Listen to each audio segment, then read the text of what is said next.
maa ngi lay remercier président maa ngi lay remercier également ci dalal bi ñu dalal fii soxla woon naa xam ci li nga xam ni moom ngeen woote mu di jub jubal jubanti depuis bi ngeen toogee ba tey ñi ngi dégg ni da ngeen di def ay audit yéen a ngi def également lépp loo xamante ni ay dépenses la yoo xam ni état bi da koy def da ngeen koy wàññi mooy li ñuy woowee réduction du train de vie de l'état bëggoon naa xam réellement depuis ngeen toog ak léegi lan ngeen économiser en termes de chiffres à l'appui pour ñu xam ci xayma koppar bi fan la toll bu weesoo loolu également je pense que mënuñu wax mbirum gouvernance financière et économique sans pour autant parler du franc CFA. franc CFA bi bokk na ci li ngeen doon wax que ni dafay gën a nërmel réew mi ndax du suñu koppar boo xamante ni ñun ñoo ko moomal suñu bopp. est-ce que jamono ji am na benn programme boo xamante ni yéen a ngi ci muy daw ñu mën a xam réellement fan la toll pour la sortie le retrait du Sénégal ci loolu nga xam ni moo jëm ci mbirum franc CFA. jërëjëf ci question bi laay mujjee après dem ci bële laay njëkkee dem ci bële franc CFA li tax ñu ne du monnaie bu gën ci ñun pour suqali ñu parce que réew yëpp ñetti levier de financement seen économie lañ am wala yi ci gën a fës bi ci njëkk mooy fiscalité bi ci tegu mooy endettement beneen bi mooy monnaie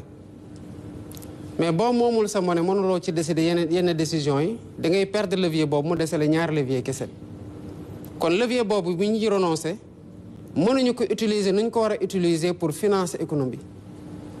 mais réew yi ko mën mel ni États-Unis moom seeni xaalis bi Covid bi jotee mais dañu battre monnaie jox seen citoyens yi ñun mënuñu ko woon def pourquoi parce que moomuñu suñu monnaie kon du ñu renoncer mukk dans la quête de la souveraineté intégrale di fexe naka la ñu amee suñu monnaie bopp muy benn dans le principe kon wàccuñu yoon boobu ba tey bu ñu ñëwee nag ak bi ñu ko doon théoriser dañu waxoon li gënoon mooy tel que suñu monnaie structuré woon dans la zone UEMOA ñu dem ci liggéey gi nga xamante ne CEDEAO mu ngi ko doon liggéey pour dem ci benn monnaie commune ECO buñ ko amoon tamit ci cadre boobu lu ñuy rëcc dinañ ko mën a def waaye am na réew yu ko am ci biir Afrique parce que moom am nañ seen monnaie bopp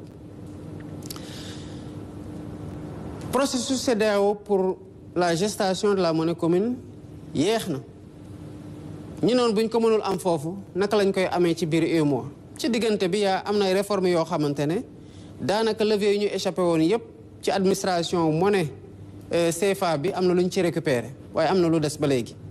parce que ba tey ñu ngi ko arrimé à une seule devise muy l'euro nekk à parité fixe tamit mënuñu profito ci fluctuation yi ak yeneen monnaie yi pour mën a jouer sur le levier monétaire kon boobu mu ngi ñuy rëcc ba tey mais au niveau de la BCEAO fekk nañu fi benn étude boo xamante ne étude bu avancée la ci monnaie loo xamante ne daanaka bu dul woon ni UEMOA doon yeexal ay tànkam pour xaar CEDEAO kon mën nañoo baral tànk ci dans le cadre de l'UEMOA ba récupérer une monnaie souveraine boo xam ne sax mën na am du am le même nom bi nga xamante ne moom la am tey du am même symbole du am même billet yi kon côté boobu ñu ngi ciy liggéey ba tey di waxtaan ak suñuy partenaires que mu nekk dans le cadre de l'UEMOA wala mu nekk dans le cadre de l'UEMOA avec la BCEAO ce processus suit son cours en même temps que li ñuy waxtaan ak CEDEAO tamit ñu ngi ci ba léegi kon sur le plan de la monnaie retenez que ñu ngi ba léegi ci suñu trajectoire li ñu waxoon bu ñu ko amee dans le cadre de la CEDEAO c'est tant mieux bu ñu ko amul ñu léegoo ci biir UEMOA bu yeexee ci dans le cadre de l'UEMOA nag ñu génn am suñu monnaie bopp mais ça fait juste un an mënuñu en un an ñu ñëw ne waa CEDEAO seen monnaie dafa yeex doo leen ci génn wëlbatiku en un an wax waa UEMOA yéen tamit doo leen avancé kon ñu ngi engagé tout de suite et maintenant en processus monétaire te am na sax d'autres prérequis yoo xamante ne en termes de stabilisation des agrégats et de sécurisation des agrégats macroéconomiques et même suñu économie ci boppam en termes de production d'exportation pour garantir devises yi ay prérequis yoo xamante ne mu pareegul pour ñu jóg rek ne dañuy song directement une monnaie sénégalaise souveraine loolu moo nekk ñaareelu question bi nga xamante ne posé woon nga ko la première question fàttali ma ko si li mu économiser si li nga xamante ne économiser nañu ko xam nga sànq bi ma doon répondre sur la question des ressources fan la ñuy jëlee ressources yi dama fàtte woon un aspect important mooy renégociation contrat yi lan la jur parce que ñaar yooyu mën nañ ko boole ba léegi mu ne fekk jëlale mooy naka la ñuy fexee ba économiser ak naka la ñuy fexee ba liy dugg gën a bari ñaata lañ économiser toog fii wax la ni xayma bi chiffre bii la ce serait du ma la mën a jox ay chiffres yu exact parce qu'il faut faire une agrégation de beaucoup d'économies qui ont été faites démb maa ngi suivre kenn suñu ndaw ñu xarañ nekkoon sa plateau ne la au sein de la CDC rek moom mën na démontrer chiffre à l'appui que économiser loo na CDC lu mat 100 milliards. Donc imagine que ce travail-là à l'échelle de chaque direction n'est pas fait pour ñu mën la ne tac à un an voilà ce qu'on a économisé. Encore que parlant d'économie, souvent c'est une réorientation des dépenses. Je prends le cas par exemple en termes de réduction de train de la vie de l'État. Bu ñu waxtaanee ak suñu mbokk yi nekkoon majoritaire Assemblée nationale ne leen dañoo bëgg dindi 16 ak HCCT ñu lank fekk y avait un budget qui était alloué au fonctionnement de ces institutions-là et à l'investissement au sein de ces institutions mais dañoo dem laaj sénégalais ñu jox ñu levier yi ñu dem dissoudre 16 dissoudre assemblée dissoudre conseil économique social environnemental ak au conseil des collectivités territoriales loolu rek économie la mais du xaalis boo xamante ne dañ koy récupérer denc ko mu mel ne dañ koy économiser non automatiquement dañu ne puisque am nañu déficit ci enseignement dañuy recruter 2000 enseignants kon xaalis boobu ñu jële woon fële dugal nañ ko automatiquement feneen mën nañoo joxe yeneen exemple ñi nekkoon dans le cadre du programme spécial de désenclavement mais bu ñu ñëwee fekk ñu waxtaanee ko ba pare mais dañu leen ne lii ngeen waxtaanee nii am na ci loo xamante ne c'est pas acceptable ñu waxtaanaat ak ñoom rek amaat une économie foofu de 24 milliards mais newuñu leen ne fi ñu leen waroon fayee 74 milliards dañu leen di fay 50 milliards par exemple dañu leen wax ne dañu leen fay toujours 74 milliards mais 24 milliards supplémentaires yi yeneen tali la mën a def parce que tali yu du jeex ñi ko soxla bëri nañ ainsi de suite dans le cadre du programme des constructions scolaires bu ñu fi fekkoon bu ñu waxtaanee mais dans un premier temps demoon nañ ba wàññi ci lu mat 30 milliards yoo xamante ne contractant bi nangu woon na ko bàyyi ñu ne kon na ko tabaxee ay yeneen salle de classe lu mat 2000 salles de classe kon réorientation la woon mais c'est des économies d'échelle yoo xam dañ koy def pour réorienter ko fi nga xamante ne xëy na dès le départ foofu la waroon dem parce que bu dee yow 30 milliards mënoon nga ko récupérer ci benn contractant nga bàyyi ko fu mu la waroon tabaxlee 6000 classes mu tabaxal la 4000 classes mais boo ñëwee waxtaanaat ba récupérer waat loolu bu bëgg ko dugalaat ci 2000 classes yi mais loolu économie du ko romb mën naa la ci limal yu bare y compris concessions yi ngeen gis ñuy dénoncer parce que dénoncer ko c'était renoncer à tout ce qui pouvait jóge foofu dugg économie ñaara ci am li waroon duggul nga fexe ba mu dugg li waroon génn dem ci li dul farata nga fexe ba mu dugg ci farata et sous ce rapport là que mu nekk ci audit yi que mu nekk ci renégociation yi que mu nekk ci yeneen économie yi nga xamante def nañu ko dinañu def la communication transparente sénégalais yi gis ne li ñu leen waxoon fii laa toogoon 31 après les 100 jours nee leen maa leen ko wax fii renégociation dina am mais renégociation ngi am te mu ngi joxe ay résultats yoo xamante ne alhamdulilah rabil alamin te day wéy te sénégalais yi bu ñu ko gisee dañ xam ne réew mi ci yenn mbir yi taxawaayu patriotisme rek la soxla maanaam wane ne bëgg nga réew mi am fulaay défendre réew mi ci loo xamante ne mooy intérêt te loolu gouvernement bi nii la ci def. jërëjëf monsieur le président tontu am na solo may rappeler rek sama collègue journaliste yi ku ci nekk benn question nga am ci formulation bi ma leen di ñaan ñu defee ko noonu comme ça temps bi nga xamante ne la ñu jagleel étape bu nekk ñu mën ko continuer première étape bi nag jeex na des na benn question boo xamante ne Diallo yaa ko war a posé ma leen di ñaan rek ngeen respecté li nga xamante ne waxtaane woon nañ ko avant ñu yegg si fii. incha allah monsieur le président ñu lay nuyuwaat bu baax a baax wax nga ay leeral yu am solo si jëm si wàllum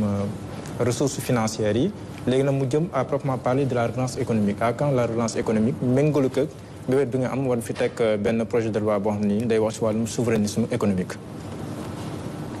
À quand la relance économique? La relance est déjà là. amul moment boo xam ne da ngay fixer un temps une date pour ne par exemple relance bi date X la parce que entre temps yaa ngi déjà signal bi ngay jox au privé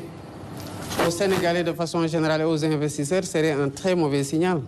que de leur dire relance bi c'est en juin ou c'est au 31 décembre de l'année 2025.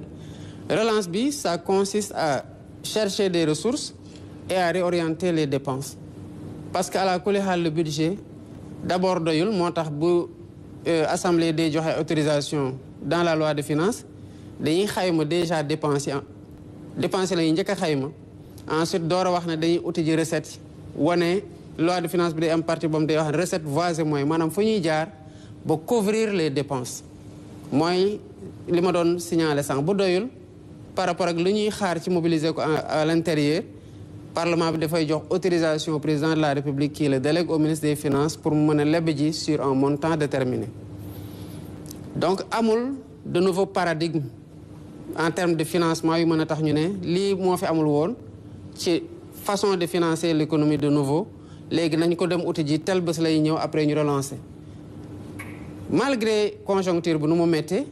mais ñu ngi fay la dette bi nga xamante ne moom la ñu ameel le secteur privé par exemple le secteur des BTP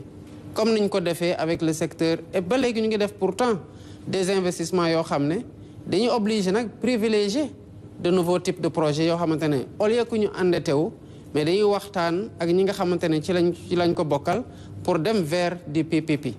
et cela permet pour yenn yi en tout cas ñu désengager la pression sur les finances publiques kon relance bi c'est en cours